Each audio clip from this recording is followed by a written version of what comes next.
Bueno, todos sean bienvenidos a esta siguiente sesión de seminarios. Desgraciadamente, en esta ocasión nos tocó de forma virtual porque en el campus iba a haber ciertas actividades que iba a ser imposible que pudiéramos reunirnos todos allá. Entonces, el día de hoy tengo el placer de presentarles al doctor José Rafael Rojano Cáceres, ¿no? Y me permito introducir un poco acerca de su trayectoria, de su semblanza, para que podamos tener más contexto de lo que nos va a venir a presentar el día de hoy. ¿Okay? Entonces, les presento al doctor José Rafael Rojano Cáceres. Él es doctor en Ciencias de la Computación por el Tecnológico de Monterrey, maestro en Inteligencia Artificial y licenciado en Informática por la Universidad Veracruzana. Forma parte del núcleo académico básico de los programas de posgrados de maestría en sistemas interactivos centrados en el usuario y del doctorado en Ciencias de la Computación de la Universidad Veracruzana. Asimismo, es profesor del programa de licenciatura en Ingeniería en Sistemas y Tecnologías de la Información. El doctor Rojano fue líder del Cuerpo Académico Consolidado de Tecnología Computacional y Educativa. Durante el periodo coordinó la Red Internacional de Sistemas Interactivos para la Atención de Usuarios con Capacidades Diferentes, beneficiados en el 2015 por PRODEP. Varios años ha participado apoyando diversos colectivos y asociaciones civiles en torno al tema de la discapacidad y la inclusión mediante la tecnología. A la fecha es integrante de la Red Universitaria de Educación Inclusiva de la UB, asimismo el coordinador de atención al estudiantado sordo de la misma institución. También es miembro activo de la Red Internacional de Tecnologías Inclusivas y de Educación y miembro del Seminario Permanente del Encuentro Mexicano sobre Estudios de las Personas de las comunidades sordas. Como parte de sus intereses de investigación, ha publicado diversos artículos en torno a la discapacidad y la tecnología, y siendo foco de estudio las discapacidades sensoriales como la sordera y la ceguera. Finalmente, el doctor Rojano es miembro del SNI y cuenta con perfil PRODEF. Pues muchas gracias, Rafa, por aceptar la invitación de poder platicarnos un poco acerca de tus intereses, de los retos que involucra la parte de la investigación y la inclusión. Y pues quedamos a la atenta de tu presentación. Muchas gracias. Pues muchísimas gracias, Nils. Les agradezco a todos los participantes en esta sesión virtual, que bueno, ahorita no los voy a poder ver, no los vamos a poder ver, por la misma cuestión de los problemas a veces tecnológicos, ¿no? De la conectividad de red. Bueno, y pues muchísimas gracias a todos los miembros de la universidad y particularmente del centro que me permiten estar el día de hoy, particularmente pues al doctor Nils, a quien aprecio y estimo mucho. Entonces voy a dar paso a esta sesión, la cual titulé como Investigación en Inclusión, Vinculación y Computación, y que de alguna manera viene a representar un poquito de la semblanza que hizo para nosotros el doctor Nils. Bueno, vamos a ver a continuación. Esta es la agenda muy general en la que pues daré una breve introducción al tema de la discapacidad. A lo mejor algunos de ustedes o muchos de ustedes, ojalá que así sea, están familiarizados con estos conceptos o con estas problemáticas, pues qué mejor. Y particularmente voy a desarrollar en la presentación pues lo que yo he llamado como modelo de vinculación, que viene a representar pues precisamente esta, como les decía, esta semblanza, este proceso, cómo se ha venido dando y que viene repartido pues en tres grandes casos que denomino como vinculación formal, vinculación semiformal y vinculación informal. Bueno, no sigue específicamente un modelo típico de vinculación de los que existen en la actualidad, pero sino más bien es algo, un trabajo que se ha venido dando de manera empírica y bueno, ese es el resumen de este trabajo.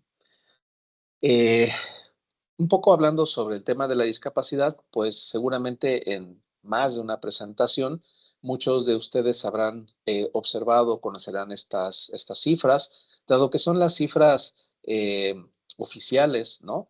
Del gobierno y que particularmente pues tiene a bien recuperar el INEGI, ¿no? Entonces estas cifras vienen del último censo, donde pues vemos que México es un país aproximadamente con 126 millones de personas, de las cuales aproximadamente casi el 5% de la población posee algún tipo de discapacidad. Cabe decir que estas estimaciones pues son aproximadas porque sin que esto resulte una crítica al instituto, no tiene una mecánica muy particular, muy específica para identificar los problemas de la discapacidad, sino que los instrumentos que utiliza pues son bastante generales y pues solamente es una interpretación a partir de ellos. No obstante, con base en esto, identificamos diferentes rangos, ¿no? Que podemos quizás o no estar de acuerdo. Eh,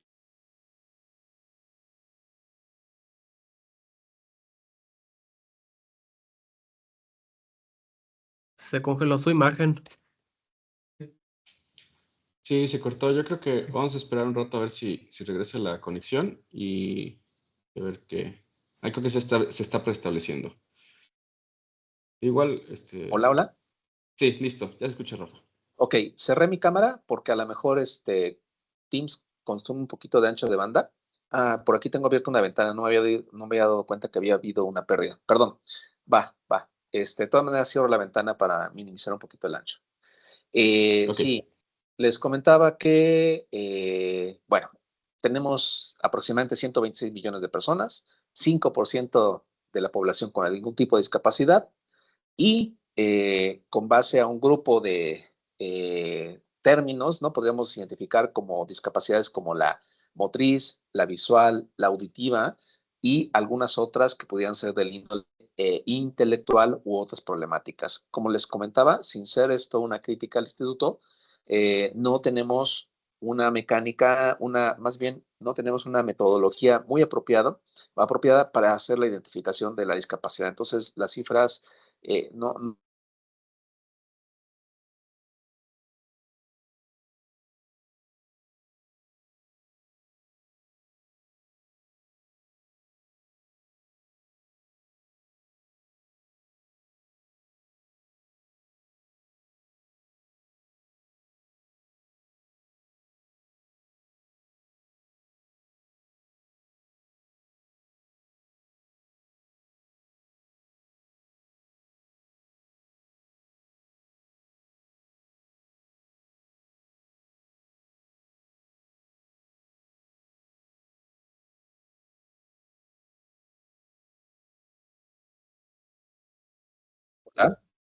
Hola, hola. Hola, ya se escucha otra vez. Sí, una disculpa, bueno, como estoy ahora yo ya no en la facultad, sino en casa, Ah, ya. y vivo aquí como en un rancho, pues entonces, se pierde un poco la conexión. Una disculpa, No pasa nada. bien. No sé exactamente hasta dónde se va dando el seguimiento, pero ya voy Este, como resumiendo, ¿no? sí, Resumo sí, un sí. poquito la problemática en que pues tenemos unas cifras de que sustentan una problemática en torno a la discapacidad, ¿no? Que es esta diapositiva que tienen ustedes aquí, ¿va? Se Bien. dejó de compartir, Rafa, también. Caray. Ok. Sí, sí, sí. Ahí estoy viendo donde dice discapacidad auditiva. Ah, perfecto. ¿Sí? Ok, entonces sí está compartido. Sí, yo no lo veo, Sí, pero yo les creo. yo sí veo que dice discapacidad auditiva. Muchas gracias. Efectivamente, Perfecto. ahí dice discapacidad auditiva. Eh, Permítame. Estoy viendo una latencia alta. Red, ¿cómo lo puedo hacer aquí? Bueno, continúo y una disculpa a ustedes. Bien, en particular, comentaba durante la semblanza, pues que me he orientado mucho al trabajo en la discapacidad sensorial, que agrupa básicamente a la discapacidad auditiva y a la discapacidad visual. Eh, En este caso, lo que veíamos es que la discapacidad auditiva ocupa el tercer lugar de acuerdo a las cifras oficiales. Pero si nos centramos en esta situación, en esta problemática, vamos a ver que realmente la discapacidad auditiva pues es un espectro en el que va desde las personas que empiezan a tener alguna pérdida auditiva hasta aquellas que tienen una pérdida profunda y que técnicamente se clasifican como personas sordas. Fíjense que Este término no es un término despectivo y siempre es importante hacer la aclaración. Persona sorda es el término adecuado para este grupo de personas que carecen de la audición, pero que también particularmente se les asocia con una cierta identidad. Se identifican ellos como personas sordas o como sordos típicamente. El día de ayer me encontraba yo en un taller con profesores aquí de la universidad y algunos referían que al pararse en algunos foros, luego reciben críticas por el uso del término, que lo ven como despectivo. Inclusive el doctor Nils también tendrá posiblemente esa experiencia. Algunas veces en algunas revistas, cuando decimos deaf people, nos dicen, no, eso no es correcto. Bueno, pero muy probablemente no están cerca de las comunidades sordas. ¿Me siguen escuchando? ¿Me van ahí coacheando, por favor? Sí, se escucha bien, Rafa. Gracias. Muchas gracias. Bien, entonces, si vemos aquí en México el tema de las personas sordas, es decir, aquellas que tienen un impedimento para escuchar y que por consecuencia también adquieren una identidad cultural al ser usuarios de la lengua de señas, ese es un tema bastante oculto en el cual no sabemos exactamente cuántas personas viven en esta situación, pero pues aproximadamente se estiman 300,000 personas, ¿vale? De diferentes fuentes que tenemos aquí, ¿no? En general, por ejemplo, vemos que las cifras no concuerdan. Por ejemplo, la Secretaría de Salud dice que hay 2.3 millones con discapacidad auditiva, pero de nueva cuenta no sabemos en qué grado de discapacidad, ¿no? Y miren, por aquí tengo una referencia del Poder Judicial de Coahuila que hace referencia al INEGI y que nos marca que el 12.1% de las personas con discapacidad son sordas, es decir, 700,000 personas. Total, que entonces, pues, tenemos una cantidad incierta, ¿no? Las personas sordas pasan desapercibidas y no las podemos, pues, fácilmente catalogar, ¿no? Y dar ese seguimiento. Puede ser que esto afecte tanto a las políticas educativas, las políticas públicas, o sea, es un tema bastante importante y bastante fuerte, ¿vale? Al no tener inclusive números concretos para poderlos identificar. ¿Me siguen escuchando? Sí, todo bien, Rafa.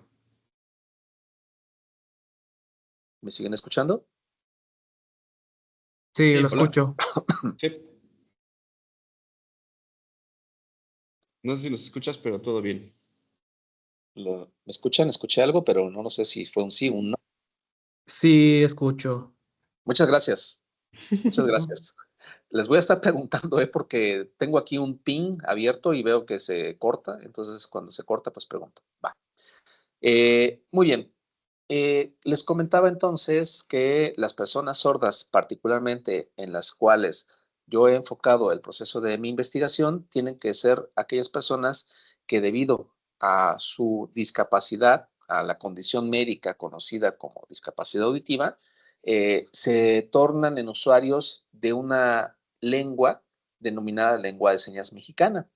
Esta lengua de señas pues tiene una serie de características que hoy en día sería difícil, ¿verdad?, que no identificáramos a una persona señante, sobre todo porque se ha popularizado en las noticias el uso de los intérpretes de recuadro que apreciamos quizás en las mañaneras, ¿verdad?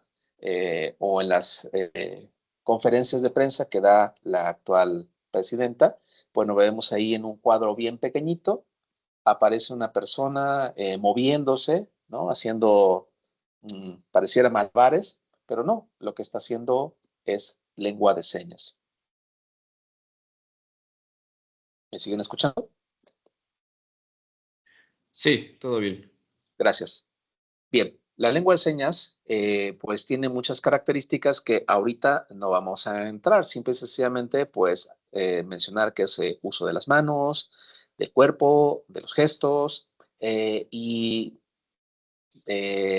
digamos que toda esta conjunción es lo que se denomina como tal. Esta lengua de señas no es mímica, sino que tiene una función lingüística. Y bueno, aquí un poquito el dato para tenerlo en mente y reflexionar, es lengua de señas, no lenguaje de señas, aunque si bien a lo largo de los años ha sufrido diferentes nombres, ¿no? Desde lenguaje manual, lenguaje de señas, lengua de signos en otros países, etcétera. Bien, aquí hacemos una identificación más en términos del español, ¿no? Lengua y lenguaje. El lenguaje es la capacidad de comunicación innata y la lengua se refiere a la articulación de signos lingüísticos, lo que es el equivalente a un idioma. Entonces, podríamos decir lengua de señas o el idioma de señas, ¿no? Al respecto. Y pues saber que también tenemos una diversidad al ser un idioma por cada país. Eso hace como muy interesante el tratamiento de la lengua de señas desde un aspecto computacional, y es decir, nos da una gama de posibilidades para poder abordar esto como una problemática. Por ejemplo, en la figura se aprecia una persona, ¿verdad? Que está haciendo una seña y que hay una serie de gráficos que representan cómo se ejecuta la seña, desde la posición de las manos, el movimiento y el final, ¿no? Y en contraposición, en la parte inferior, encontramos un elemento que es un elemento del español y que se denomina alfabeto dactilológico. El alfabeto dactilológico no es lengua de señas, por eso lo pongo en esta presentación como un contraste. El alfabeto dactilológico es una herramienta para representar el español, ¿sale? Entonces esto nos lleva a establecer que la lengua la lengua de señas y el español son dos lenguas diferentes y que no tienen una que ver con la otra, ¿vale? Eso es importante. No es que, por ejemplo, yo escriba en lengua de señas o con señas o con las manos la palabra nacer, N-A-C-E-R, ¿no? Eso lo haría yo en el alfabeto dactilológico y sería en el caso de que no hubiese una seña. Pero si la seña existe, pues la seña es un elemento que puede ser más bien icónico, ¿vale? Representar algo del entorno, quién sabe, ¿no? Entonces es un problema interesante, complejo. Bien. ¿Qué problemáticas asociadas hay a este concepto? Bueno, todo esto es importante para entender cómo se va a abordar esta situación. Pasa, y aquí me quedo corto con estas problemáticas, pero que las personas sordas adquieren la lengua de señas de forma tardía, por ejemplo, en la adolescencia. Esto les va a llevar como consecuencia un retraso cognitivo. No quiere decir con esto que sean, o sea, que tengan un bajo coeficiente intelectual ni nada por el estilo. Simple y sencillamente no tienen un acercamiento al mundo de manera temprana y eso pues les rezaga mucho en sus aprendizajes. Es un tema muy complejo. Eh, inclusive ya todavía existe este paradigma médico rehabilitador en el que muchas veces las personas, en lugar de que se les acerque este medio para aprender y comunicarse, se les restringe y se les prefiere que desarrollen el oralismo, que hablen o que utilicen un implante coclear, ¿no? Como un mecanismo para curar. Por eso es que se llama el enfoque médico rehabilitador, que no es, digamos, congruente hoy en día con el modelo social, ¿no? Bueno, otra problemática es que desafortunadamente no tenemos un organismo o institución que regule la lengua de señas. Esto es algo que yo he hablado por años. Inclusive algunos intérpretes me decían, oye Rafa, pero ¿por qué dices eso? ¿Eso qué tiene que ver con la regulación de la lengua de señas? Ya con la popularización un poquito más de la inteligencia artificial, la difusión de la misma, como que algunos intérpretes por cuenta propia empezaron a caer en por qué decía yo esta situación. Bueno, pero no, esto tiene un grave efecto tanto desde el punto de vista computacional, pero también desde el punto de vista social, eh, que pues si me da tiempo lo abordo. Si a alguien le interesa, lo platico más adelante, ¿vale? Bien, entonces, en contexto social, pues ahora ya no vemos a esto como una discapacidad, sino más bien como una situación cultural. Se quiere ver también desde el punto de vista cultural, ¿no? Entonces, las personas no están con un déficit, ¿no? No son personas, ya no se usa el término discapacitada, ¿no? Sino es una persona que tiene una otra cultura, que tiene otra forma de expresión, en fin, eso pareciera que nada, pero incrementa la problemática también social. Bueno, ¿qué problemáticas computacionales? Que probablemente a muchos de ustedes les interese también escuchar. Bueno, el tratamiento de la lengua de señas es un problema complejo en sí misma, porque no es mímica, como ya les comenté. Por eso todo este rollo de hablar de que es una lengua natural, que tiene una complejidad, que tiene una gramática, todo eso viene a decirnos, bueno, entonces desde el punto de vista computacional, ¿cómo la vamos a abordar? Por ejemplo, si lo trabajamos en el lenguaje oral y pensamos lo que nosotros estamos hablando, podríamos decir que ya tenemos muchos años trabajando desde el tratamiento del lenguaje natural, ¿verdad? Y tenemos bien entendido este problema, ¿no? Desde el punto de vista acústico, desde el punto de vista escrito, en fin. Pero bueno, por ejemplo, la lengua de señas no tiene una representación escrita, es ágrafa. ¿Vale? Entonces, en este contexto vamos a encontrar que la lengua de señas, para tratarla computacionalmente, por ejemplo, si la quisiéramos abordar desde el punto de visión por computadora, la computadora, el procesamiento, pues tiene que tomar problemas como la oclusión, que es que las señas quedan tapadas, ¿no? Y no sabemos qué hay detrás de una mano con la otra o en una posición incómoda, ¿no? La falta de normalización o estandarización era lo que yo les decía que he hablado en algunos foros sobre esto y que me decían, oye, Rafa, ¿de eso de qué va? Bueno, va pues de que al no haber una formalización sobre esta lengua, vamos a encontrar pues una mayor diversidad. No solamente una seña nos va a servir, inclusive ya decía que hay diferentes lenguas de señas, ¿no? Lengua de señas americana, lengua de señas italiana, francesa, alemana, mexicana, y no solamente aquí en México tenemos una lengua única, sino tenemos otras lenguas. La lengua de señas maya, por ejemplo, sería un caso particular. Y lo que es peor, al no estar normalizado, podríamos decir que tenemos una diversidad en cada ciudad, ¿no? Puede haber una variación y desde lo que no tampoco es lengua de señas, como puede ser señas caseras, que es el problema al que, por ejemplo, yo me enfrento como un enlace de inclusión aquí en la Universidad Veracruzana, pues porque muchos estudiantes que ingresan a la universidad, bueno, al decir muchos, me refiero a los que van entrando, que actualmente son alrededor de 17 personas sordas, con diferentes variedades de lengua de señas o diferentes niveles, ¿no? Es un grave problema, la falta de estandarización. Y bueno, que es también no contamos con una gran cantidad de corpus y sobre todo cuando me refiero a corpus profesionales.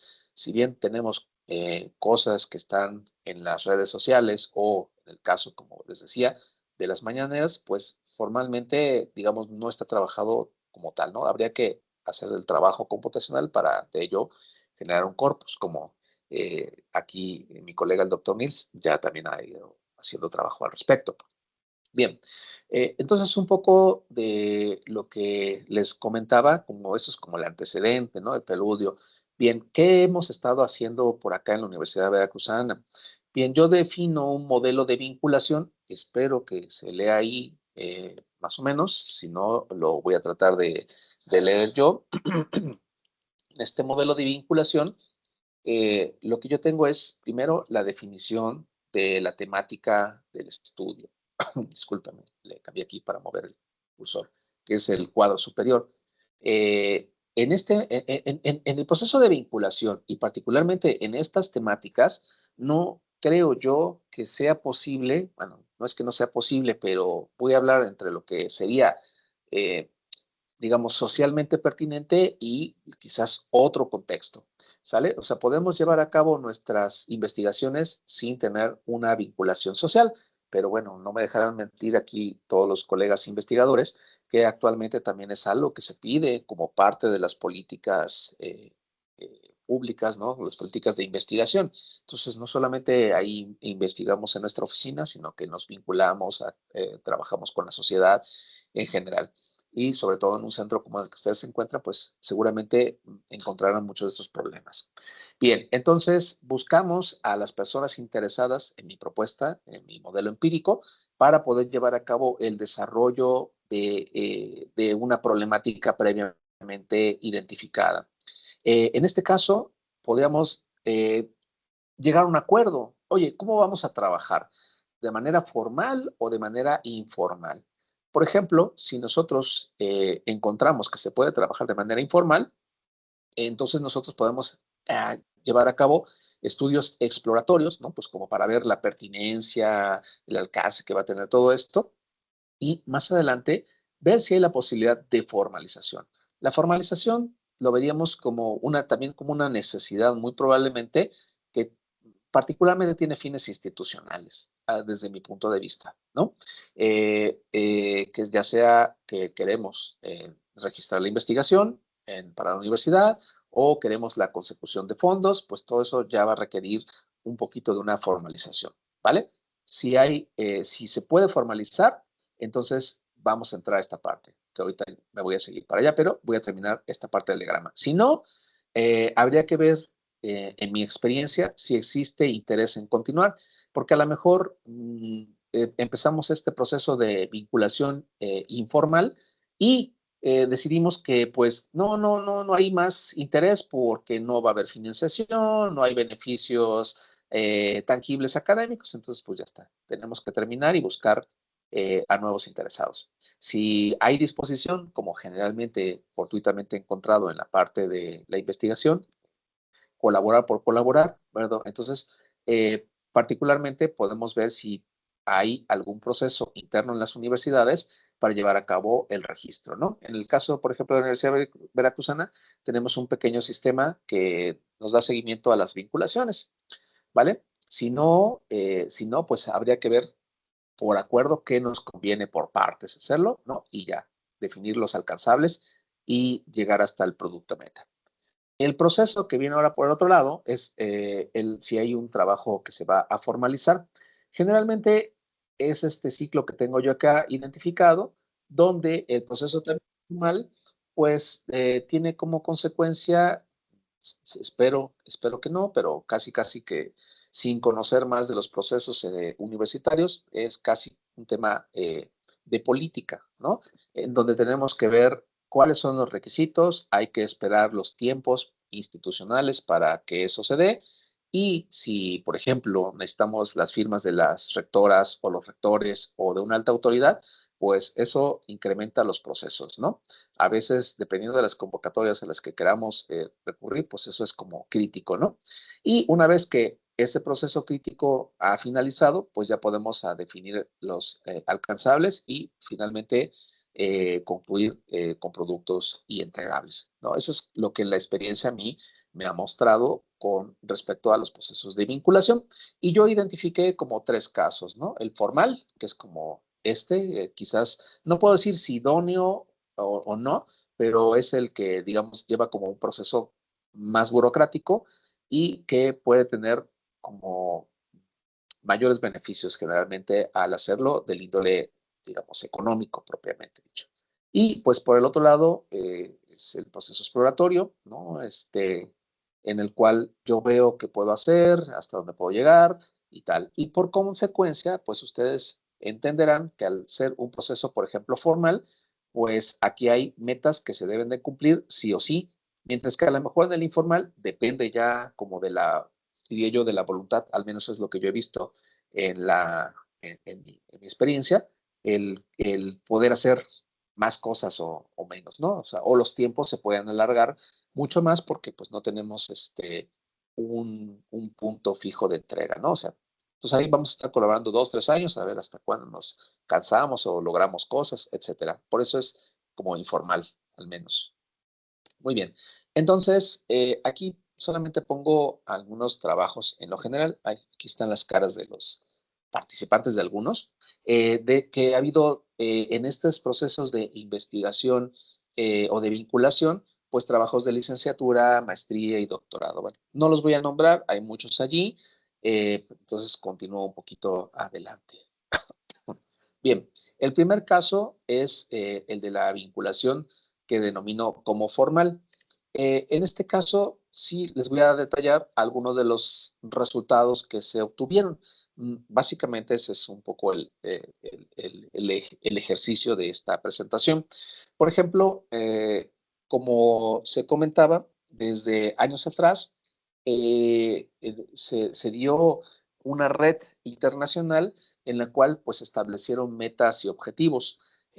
Fue beneficiada, ¿no? Con fondos del PRODEM en aquel entonces, y entonces las universidades participantes, porque fueron 3 universidades nacionales y 2 extranjeras, nos vimos comprometidos al tener alcanzables. Obviamente aquí nada más sitúo los alcanzables de mi proyecto, ¿no? No de las otras universidades.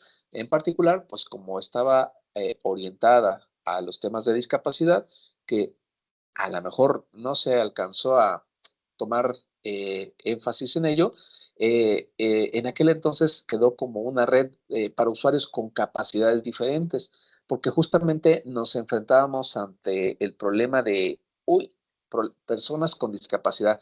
Como todavía estábamos como en un tabú, ¿no? No vamos a hablar de personas con discapacidad por X o Y. Bueno, este nombre se acordó entre todas las universidades. Algunos estuvieron de acuerdo, algunos no estuvieron de acuerdo, pero bueno, se registró formalmente con ese nombre. Y bueno, pues nosotros nos enfocamos al tema de la discapacidad auditiva y muchas de estas situaciones han salido a partir del precisamente el contacto, ¿no? Con colectivos, con personas con discapacidad, y lo que nos ha llevado a plantear algunas propuestas. No necesariamente nada más ese ha sido el mecanismo, pero es, digamos, ahorita una de las explicaciones. En este caso, lo que trabajamos fue un sistema bimodal desarrollado para un contexto particular en el cual, como ustedes pueden ver en la parte superior izquierda, un grupo de personas sordas, ¿no? Pues se acercan a un restaurante. ¿Y qué pasa allí? Desconozco si, por ejemplo, en su ciudad ustedes ven muchas personas sordas, lo desconozco en este momento, pero si les han visto interactuar, por ejemplo, en un café, cómo lo hacen, cómo se comunican.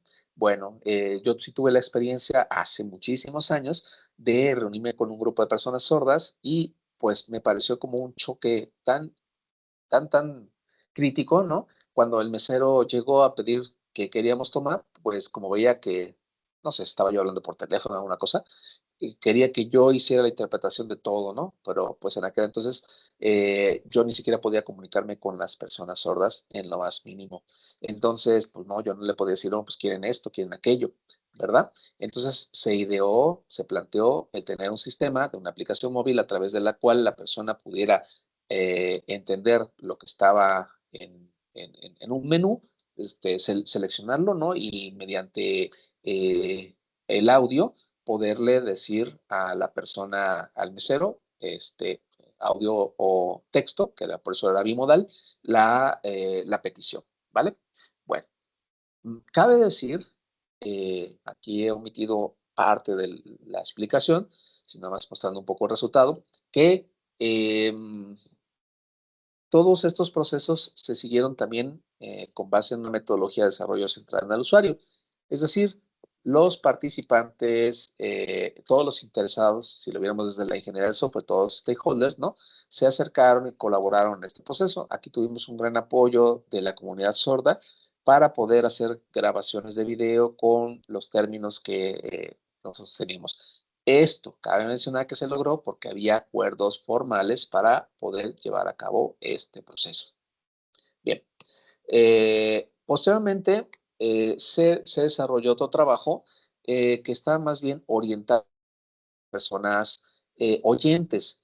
En este trabajo lo que se hizo fue crear en aquel momento, en 2016, lo que se denominan objetos de aprendizaje, que seguramente muchos como académicos habrán escuchado en las partes de la teoría, habrán hecho uso de ellos o los desarrollado.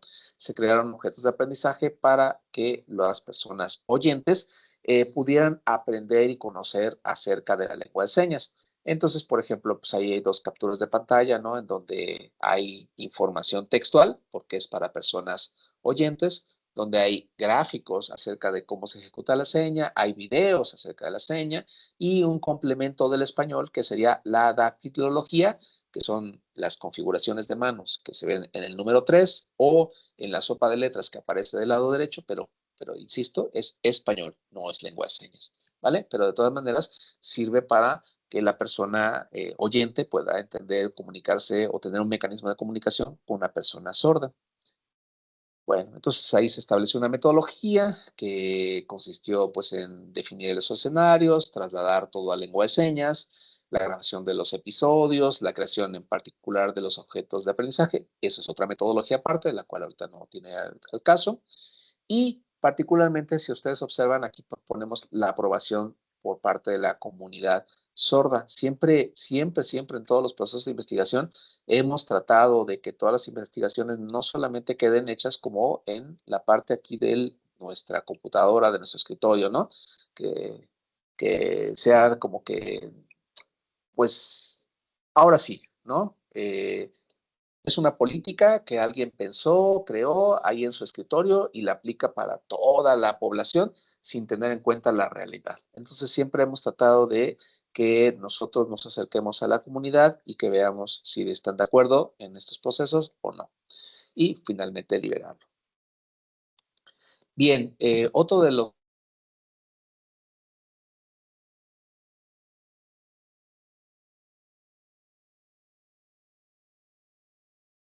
Ya no se oye. Se cortó, Rafa.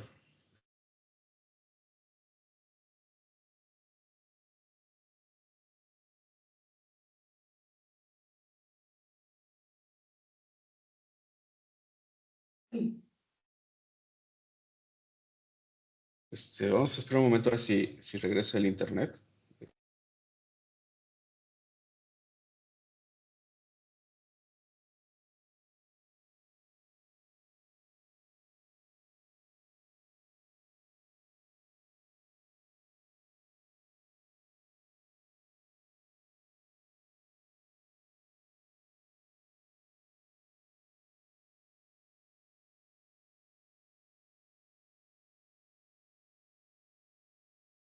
Listo, ya se Hola, está reconectando. ¿Listo? hola, listo. Sí, ya te escuchamos. Muy bien, discúlpeme. Bueno, ya había aguantado bastante. Muy bien. Bien, me regresé a esta diapositiva para mostrarles que esta metodología de desarrollo pues la aplicamos a diversos escenarios. Comentaba yo que teníamos aquí escenarios médicos. Pensamos en crear sistemas también para la atención de usuarios con discapacidad auditiva, personas sordas, en el entorno médico, en el entorno de la seguridad y en el entorno.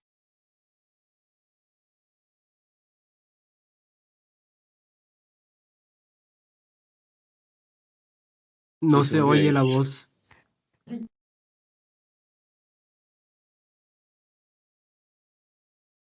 Sí, me parece que está teniendo muchas fallas con el internet. Entonces, ¿Me escuchan? sí te escuchamos, Rafa. Fíjense que estoy viendo que, bueno, ahorita estoy más conectado, me está dando secuencia, pero aquí veo que me comentaste es que se volvió a ir, ¿vale? Sí, sí, sí, se fue, pero ya, otra vez te escuchamos. Perfecto. Muy bien. Entonces, bueno, este sistema, voy a tratar de ponerles aquí un videito de lo que hace.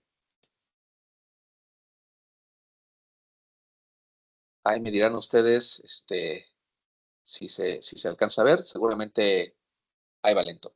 Bueno, voy platicando un poquito, no me voy a llevar mucho, pero bueno, aquí vemos en el lado derecho superior, parece un video donde está una persona haciendo configuración manual. Si observamos en la parte inferior, vemos a la persona, digamos, en tiempo real, que sería la que está viendo la cámara. En este modelo que, digamos, desafortunadamente no llevamos al despliegue. Entonces, tenemos algunos otros desarrollos que se hicieron para la apreciación musical de niños sordos. Esto lo hicimos en coordinación ahí con una asociación civil. Y bueno, pasamos todos esos fueron vinculaciones formales. Tenemos aquí una vinculación, algunos ejemplos de vinculación semiformal. es el mismo chico que el que vemos acá. Le siguió ahí el trabajo, el primero de maestría y este fue de doctorado, en el cual estuvimos trabajando para crear avatares señantes. Me sigo un poquito más adelante porque tengo aquí varias cosas interesantes. En otro trabajo de investigación, nos vinculamos semiformalmente con el MUNAL allá en Ciudad de México para ver cuestiones de arte. Entonces, el objetivo también era generar aquí algunos avatares señantes y bueno, más o menos igual. Nada más lo pongo a correr ahí un poquito a ver cómo se ve. La idea era a partir de un intérprete que tenemos acá en el lado izquierdo, generar estos avatares señantes del lado derecho. Y este fue el resultado que obtuvimos. Ahí está. Eso no se puede apreciar. ¿Salen? Tiene pues, algunas cuestiones de errores, claro está, pero digamos que tuvo ahí como un buen adelanto. Voy a seguir adelante. Bien, y el último caso, como para ir cerrando ya esta presentación, sería el de la vinculación informal. Aquí en la vinculación informal solamente tengo un ejemplo ahorita que atraje fue un desarrollo de maestría que se terminó el año pasado y que se generó una aplicación también que se llama QuizMath App para niños con síndrome de Down. Como les comento, en todos estos escenarios, pues siempre ha habido la participación, digamos, de los interesados para el proceso de desarrollo. ¿Vale? Bien, algunos de los trabajos han quedado aquí disponibles en un proyecto que se llama Laboratorio de Inclusión y Accesibilidad, que está en el Play Store. Ahí está el acceso directo o el QR. Pueden encontrar diferentes aplicaciones que se han utilizado. Algunas de esas las presenté aquí, como Vibronotas o Quizimat. Otras no las comenté. Por ejemplo, se hizo también una aplicación en vinculación para un colectivo que se llama Manos Florecer. Y bueno, ahí están algunos casos. Para ir cerrando, pues las motivaciones y de los trabajos en curso, discúlpenme, aquí me falló, ya hay 17 estudiantes, aquí dice 7, pero bueno, son 17 estudiantes, algunos que aparecen allí y que pues tienen grados de discapacidad, pero en general son usuarios de la lengua de señas. Estudian diversas carreras, tienen diferentes problemáticas que atender y bueno, lo que se busca o que se tiene de motivaciones en curso al respecto es el que genera interfaces que faciliten los procesos de comunicación. Conclusiones. El desarrollo de software centrado en la discapacidad, ¿no? Va a requerir que los usuarios participen de estos procesos. Por eso hemos elegido como estas metodologías de diseño centrado en el usuario, DSU, ¿no? Lo que refiere particularmente a la discapacidad auditiva, en particular de los usuarios de lengua de señas, pues hay un margen importante de rezago. O sea, hay mucha oportunidad para investigación en la generación de aplicaciones de mediación. Y pues particularmente vale la pena decir que este tipo de trabajos no son trabajos del índole, digamos, nada más de una persona, del investigador, sino van en un entorno multidisciplinario donde disponemos del apoyo de múltiples profesionales, ¿no? De múltiples profesionales en el área de, puede ser de la salud, de la educación o de la interpretación, ¿vale? Y bueno, lo que, digamos, uno de los aspectos también clave era, pues, estos procesos de vinculación que no son necesariamente obligatorios, diría yo, si queremos tener como esta, esta pertinencia social, ¿no? Que ahora está bastante más de moda, pero bueno, ya este es un trabajo que iniciamos ya hace casi 15 años pues vaya, un poquito antes de que fuera esa moda, ya estábamos trabajando en ese proceso, ¿vale? Bien, pues siempre me gusta terminar como agradeciendo, aunque no estén las personas aquí que han participado o si estén, pues a diferentes asociaciones que han intervenido, personas sordas, ahí vemos varios nombres, pues les reconozco ese trabajo, ¿no? También a los intérpretes que de alguna u otra manera, pues en mayor o menor medida, ¿no? Pues se han prestado también para hacer de esto, de sus trabajos también una realidad. Y bueno, pues algunas referencias y ahora sí, doctor Nils, estoy a la orden. Perfecto, muchísimas gracias, Rafa. Qué bueno que a pesar de las dificultades técnicas pudimos terminar la plática. Vamos a abrir el espacio para cuestiones de preguntas, dudas, comentarios. Creo que es un tema bastante interesante, ya que abordaste mucho la cuestión de la interacción, ¿no? La cuestión de, por ejemplo, trabajar con comunidades quizás un poco más difíciles en este sentido de, por ejemplo, las personas sordas, ¿no? De que culturalmente es distinto trabajar con ellos, ¿no? Entonces, vamos a abrir el micrófono a dudas, preguntas de nuestra audiencia. Entonces, no sé si alguien de los que está acompañándonos tenga alguna duda o pregunta.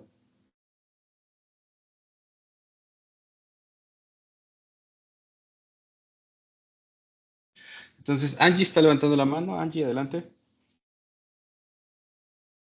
Sí, ¿cómo fue el proceso para poder clasificar, digamos, a las personas que ibas a, digamos, a tener como objeto de estudio para ver la factibilidad del uso de la aplicación? Digamos, para identificar si a lo mejor personas con menor no ingreso, menor acceso a la tecnología o con mayor acceso a la tecnología iban a tener esta posibilidad de que la aplicación fuera lo suficientemente amigable para no solo que una persona con algún conocimiento de tecnología pudiera usarla, sino que a lo mejor también comunidades en desarrollo puedan también tener acceso y saber utilizar la aplicación. Vale, pues me parece una pregunta súper interesante y bueno, voy a tratar de responderla lo mejor posible, explicando que también la entiendo de diferentes formas. Eh, en estos casos, las poblaciones que se han ido, con las cuales se ha ido trabajando, podríamos decir que no han seguido un proceso de, por ejemplo, de muestreo estadístico, sino ha sido más bien por conveniencia.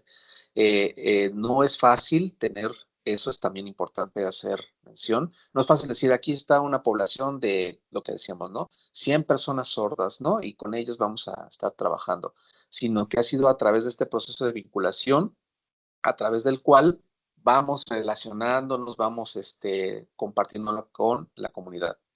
Eso es súper importante porque vamos a encontrar personas con diferentes habilidades, tanto tecnológicas como también con diferentes niveles socioeconómicos, ¿no? Que les pudiéramos decir, pues tienen acceso a tal tecnología, ya sea un celular o no. Hoy en día, cabe decir que pues muchas personas sordas, o particularmente todas las personas sordas, tienen acceso a dispositivos móviles. O sea, sí o sí. Y para ellos ha representado en sí misma esta tecnología un punto de comunicación y un punto de conexión en general. Um, Sobre los estudios, no hemos tenido la posibilidad de hacer, en ese mismo sentido, por eso decía, un muestreo, decir, por ejemplo, aquí en el estado de Veracruz, de los ciento y tantos municipios, vamos a poder, por ejemplo, presentar todos estos sistemas. No hemos tenido ese alcance, eso sería lo deseable. Yo creo que ahí sí nos quedamos cortos porque vamos a requerir, pues por un lado, también recursos que no hemos tenido como para ese propósito y poder hacer un recorrido en todo nuestro estado o más allá y poder tener una mayor representatividad. Lo que hemos hecho es que con las comunidades o la comunidad sorda que tenemos acá en la ciudad de Jalapa, hemos trabajado esto presentándoles la información. Cabe decir que no representa esa parte de la comunidad a todo un grueso, sino una muestra por conveniencia, en la cual, por ejemplo, me acuerdo muy pertinente ahorita lo que usted menciona respecto a la denuncia por robos. En la denuncia por robos, primeramente nosotros nos concentramos en juntar un dataset representativo, ¿verdad? De la lengua de señas y pues fue un dataset más o menos amplio, fueron como 100 personas que participaron, personas señantes. Al decir señantes no quiere decir que eran sordos, sino personas usuarias de la lengua de señas que también participaron. Y recuerdo que cuando lo probamos con una de las personas sordas, dijo, es que no funciona. Resultaba que la persona, bueno, tenía algunas características en cuanto a su test de piel y en cuanto al tamaño de sus manos. Y el algoritmo, digamos, no había logrado clasificar perfectamente su caso particular y pues ahí había como que no nos sirve, no le veo, ¿no? Cuando vemos en el video que yo les pongo aquí como promocional, a mí me parece fantástico porque el algoritmo va recorriendo y reconociendo todo, ¿vale? Pero hay casos en los que esa falta de representatividad no nos alcanza.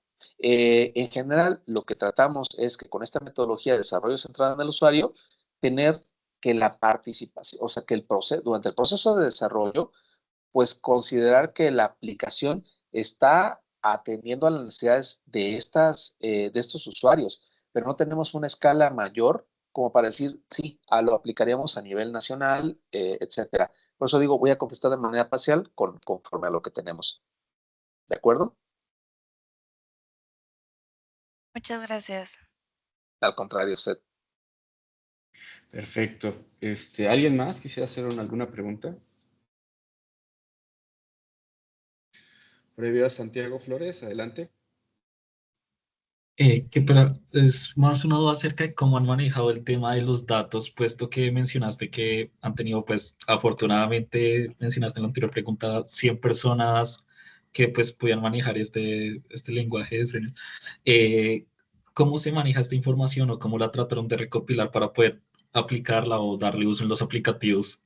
Ya, muy bien. Este trabajo, a ver, déjeme ver la fecha, si no mal recuerdo, es de 2017. Ujú. Bien, en este trabajo de 2017, no, 18, bueno, primeramente, todo lo que son datos personales, los trabajamos a través de un consentimiento informado, ¿no? Haciéndoles de su conocimiento, valga la redundancia, a los participantes de cuáles son sus derechos, obligaciones, etcétera, si es que la tienen y cómo pueden renunciar a ellas. Eso fue lo que se hizo. En segundo término, en este caso, utilizamos una cámara profundidad para hacer como más popular, concreto, sería una cámara como de tipo Kinect. Con esta cámara de tipo Kinect se hizo la recolección de esta muestra de señas. Ok, gracias. Gracias a usted. Perfecto. Muchas gracias. ¿Alguien más?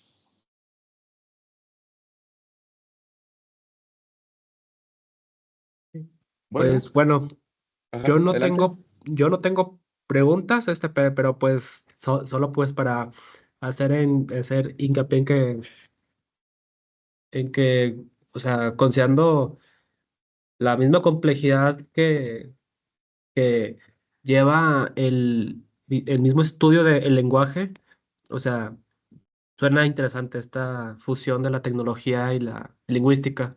¿Ustedes trabajan con lingüistas? Hemos trabajado en alguna medida con algunos lingüistas, hemos trabajado, pero muy poco. Más bien, digamos, como que esa es un área de estudio que todavía tenemos ahí abierta. Más bien hemos trabajado con pedagogos, y intérpretes, y algunos de los intérpretes tienen ciertos conocimientos, pero no formales, en el área de la lingüística. Ujú. Ok, muy bien. Bueno, muchas gracias. Para servirte. Perfecto. Mira, Rafa, voy a compartir pantalla. Adelante. Si esto me permite. Ahí está. ¿Sale? Entonces, mira, estoy compartiendo la constancia que se te va a hacer llegar. ¿Sale? Y permíteme hacer lectura. Universidad Autónoma de Coahuila, a través del Centro de Investigación de Matemáticas Aplicadas, el Cuerpo Académico de Computación Científica y sus aplicaciones y el Programa de la Maestría en Ciencia de Datos y Optimización otorgan la siguiente constancia al doctor José Rafael Rojano Cáceres por haber impartido la conferencia Investigación en Inclusión, Vinculación y Computación. Firma nuestro director, el doctor Félix Saucedo Sendejo, y con la fecha del día de hoy, 11 de septiembre de 2025, Saltillo, Coahuila, México. Entonces, no me queda más que agradecerte por tu tiempo, Rafa, por tu paciencia también y, y templanza ante las fallas técnicas. Y pues ojalá pueda esto ser como también un inicio también para generar nuevas líneas de vinculación ahí con nuestros estudiantes, ¿no? Y con los demás investigadores que se encuentran en nuestro centro. ¿Vale? Entonces, por mi parte sería todo. Muchísimas gracias y muchas gracias por estar por aquí, Rafa. Al contrario, muchísimas gracias a ustedes y yo creo que les agradezco a ustedes la paciencia porque a veces sí que resulta frustrante, ¿no? Yo ya estoy acostumbrado que muchas veces con la tecnología pasa esto. Ya ni me preocupo, doctor. Entonces, pues les agradezco a ustedes la oportunidad y pues cualquier cosa, pues por ahí está mi contacto con el doctor Nils, y pues será un gusto estar en comunicación. De nuevamente, muchas gracias.